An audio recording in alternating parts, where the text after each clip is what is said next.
The names have been changed to protect the guilty. I was the quiet cousin, the single one who lived in a studio above a bakery, the one people asked to take photos because you've got the eye. At 27, I had avoided bridal showers like plague outbreaks, but Lila was my favorite cousin, and she was marrying Everett Hale, whose last name hovered in magazine profiles over endowments and board seats. Her invitation arrived on thick paper that smelled like old money. My mother pressed it to her cheek like it was holy. The weekend unfolded at a glass and cedar resort that seemed to sprout directly from the cliffs, its windows unblinking as the Atlantic threw itself against the rocks. Everett's family had bought out the entire property. 3 nights of curated joy, oyster bars, fireside jazz, a welcome dinner in a greenhouse where the string quartet played Drake, because someone thought that was clever. Every surface had been touched by a stylist. Even the fire pit logs looked editorial. I kept my phone charged because I'd been designated the behind-the-scenes cousin, the one who would film little reels Lila could post later.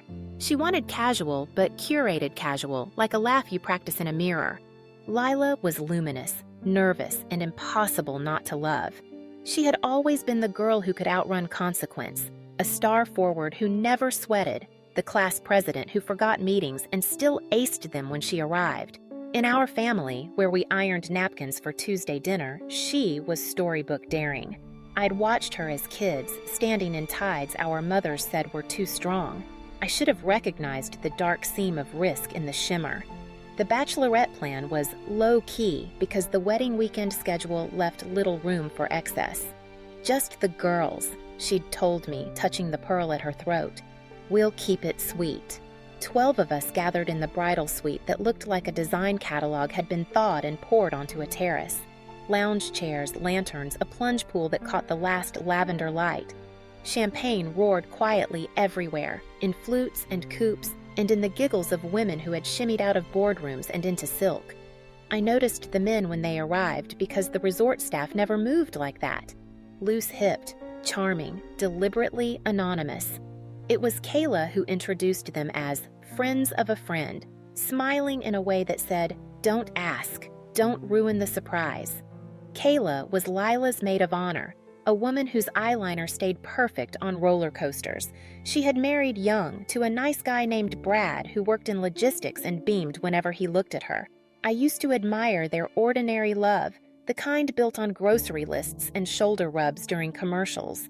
At first, the men were just a joke that got too expensive, the kind of gag you laugh about later when you realize the invoice has more zeros than common sense. They danced for us in a way that managed, briefly, to be silly, and the champagne fizzed into the parts of the evening we would later pretend not to remember. Someone dimmed the lights. Someone else turned the music up. The terrace doors slid shut. The ocean became only a noise like velvet tearing, and the night decided to test our spines.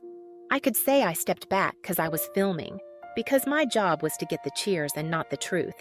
But the truth is, I've always been better at watching than doing. I perched near the kitchen island, camera-angled safe, and watched the room melt. The men were good at their work, eyes on the bride the way stage lights find a singer and never let go. Lila blushed, then glowed, then lit up. The bridesmaids dissolved around her like sugar in hot tea. I tried to invent a way to pull Lila aside, to make a joke sharp enough to pop the spell, but the momentum had shifted. The night clicked into a gear I didn't know how to grind back. Later, when I allow myself to inventory the decisions, I will stop thinking in words and start thinking in pictures. Lila's gleaming shoulders, Kayla's laughter cracking higher than usual, the ring of condensation from someone's forgotten drink, the whisper of a door that shouldn't have closed and did. The men were no longer in the living room. The suite had 3 bedrooms. The hallway, I noticed, was full of shoes. I did not follow.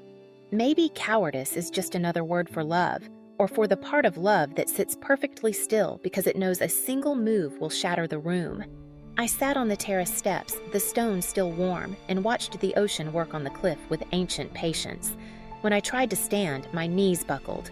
Across the pool, 2 bridesmaids, Janelle and Priya, disappeared hand in hand toward the bedrooms. I told myself it was a prank, that they were hiding to jump out and scream surprise again, because adults are capable of convincing themselves of anything if the alternative is unbearable. Brad arrived because his phone had pinged a location, and because jealousy isn't always irrational. Sometimes it's a car keying truth into the paint. He came through the elevator holding a bouquet, the kind men bring when they want to say, "I support your night, but please remember me." The doorman must have recognized him. He walked in, smiling, calling Kayla's name. I met him at the center of the suite, and the way his face changed when he registered the dim lights, the strangers, and the silence of rooms that should have been loud. That face is a photograph my mind insists on framing. He was gentle when he knocked, then not gentle. The first door didn't open, the second was unlocked. He went white and then red, and then a color I hope I never see again. Kayla's voice, a gasp, a scramble. Another voice, male, apologetic, trying to turn into a joke what wasn't a joke. Brad stumbled back into the hallway and leaned on the wall like a man learning gravity from scratch. He looked at me as if I had the power to rewind. "Is Lila?" He started and stopped and shook his head like a dog out of rain. I didn't answer. Answering would have been a verdict. Instead, I put my hand on his shoulder. He shrugged it off and left, but not before pulling out his phone and typing with both thumbs. Bursts of text that looked like a fire running toward a gas line. The door to the third bedroom opened a crack. Lila's laugh floated out, high, reckless, a girl on a roller coaster hands-free. I remember thinking, I will never forgive that laugh for being beautiful. By morning, the suite was arranged to impersonate innocence. The men were gone. Kayla was up first, face puffy, mouth set as if she had slept in a helmet. "We should delete anything that could be misunderstood," she said, businesslike, and everyone started scrolling.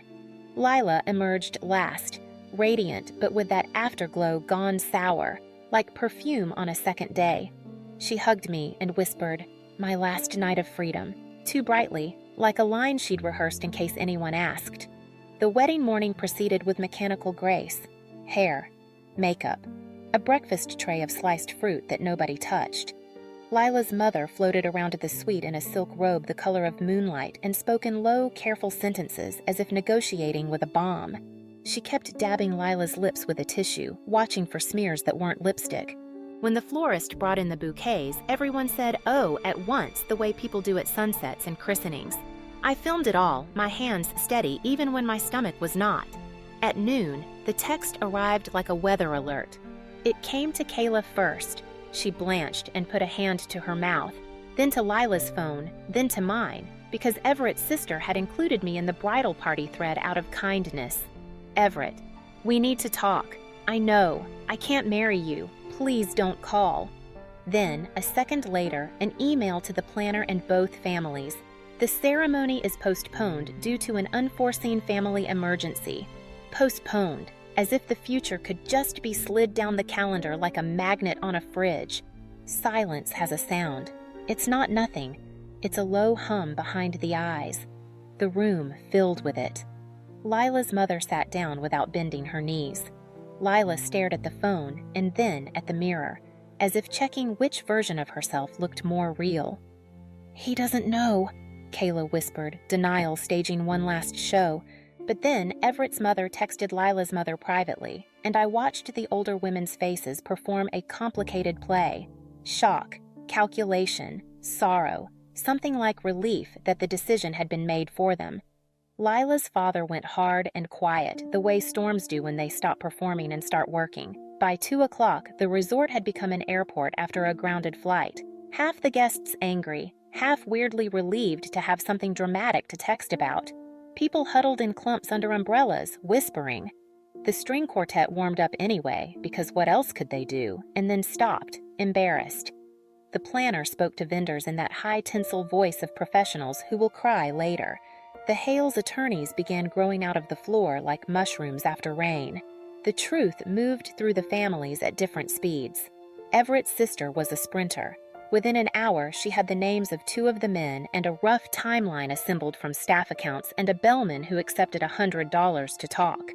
Everett himself had not seen the footage, but someone had shown him the thread of messages that began with Brad, who had spent the night in his car composing a screed that was less a letter than a landslide.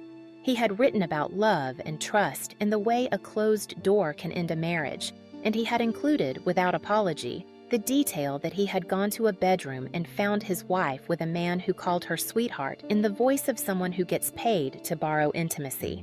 Brad said he didn't want to hurt anyone. He wanted the hurting to stop being his alone. Lila insisted on seeing Everett. He refused. His sister met Lila in the lobby instead, and the conversation was so polite it burned. "We'll handle the announcements," the sister said, each word ironed. "We'll take care of the vendors. We don't intend to pursue further action." That further bent the air. Lila nodded like a dancer counting beats she couldn't hear. When the sister left, Lila's mother said very quietly, "What did you think would happen?" And then put her face in her hands. I wish I could say I broke then, that I confessed what I'd witnessed and asked for forgiveness on behalf of a younger, stupider version of all of us. Instead, I became the camera again, recording without intervening, a lens with a pulse. I fetched water that no one drank. I tucked tissues into hands like party favors. I told the planner the speech the family wanted her to give. I did not tell on my cousin. Loyalty is messy, and sometimes it's just fear with a prettier dress. The fallout landed in layers. Kayla checked out alone at dusk, wedding band turned inward, suitcase thumping behind her like a dog that didn't want to go. Brad didn't answer her calls. Janelle and Priya banded together in a guilt pact that would last, I knew, exactly until the first therapist appointment. Lila's parents alternated between furious logistics and stunned stillness. At dinner time, the Hales paid for an open bar for anyone who wished to stay, a gesture both generous and antiseptic. People toasted to love with the reckless irony of those grateful to be adjacent to disaster rather than inside it. In my room, I watched the ocean and tried not to narrate. But that's the thing about chroniclers. We make meaning because otherwise we drown. I wrote, in my notes app, phrases that felt like driftwood I could hold. The night we all rehearsed ruin, how the terrace smelled like salt and something sweet going sour, the way Lila's mother pressed a cold cloth to her own throat, not her daughter's, Everett's name shrinking in a text bubble. The next morning, I walked the path down to the little private cove and found Everett there, alone, the breeze trying and failing to move his tailored grief. I didn't plan to speak to him, but when he saw me, he gave the smallest nod, and that was permission enough to join him in silence. After a minute, he said, "I would have forgiven almost anything if she had told me herself." I didn't answer. He looked past me at a gull worrying a crab. "My mother is going to say we are taking the high road," he added, "but that makes it sound like there were choices. There weren't. There was only what happened and what can't." I wanted to tell him how many women in that suite would live that night for years, retiling it in their minds to make it hold weight it wasn't built to hold. I wanted to tell him about Lila at 10, daring the tides, laughing without looking back to see if we followed. Instead, I said, "I'm sorry." The words were small and true and useless. By the time I checked out, the lobby smelled like lilies because the florist had decided to leave the arrangements rather than throw them away. Staff wheeled them into every corner. The place looked like a memorial for a joy no one could find the body of. Guests hugged too long and then fled. I drove home on the coastal road, a ribbon of gray laid over glittering water, and kept the music off because the ocean had the only voice I trusted. For weeks afterward, the family group chat was an archaeological site, people digging with careful hands, deciding which artifacts to display and which to bury. Lila went to stay with an aunt out west who made soups and didn't ask questions. Kayla moved in with a friend and changed her hair. Brad blocked us all. Everett returned the deposits with an efficiency that felt like a kindness until you realized it was an erasure. I still have the videos no one will ever see. Lila twirling in the greenhouse, champagne making the lights duplicate themselves, the bridesmaids locked arm in arm, stomping out a chorus, Everett brushing a leaf from Lila's shoulder with a tenderness so exact you could measure the space between his fingertips. Sometimes I think about sending them. I don't. I'm the quiet cousin, the watcher, the woman with a studio above a bakery who understands that stories are not always gifts. Sometimes they are weights you keep because dropping them would make too much noise. If you ask what I learned, I will say this. Love isn't a net. It's a path on a cliff with no guardrail, and we walk it because the view is better than anything else on earth. Some of us step back, some of us dart forward arms wide, and some of us, God help us, look down.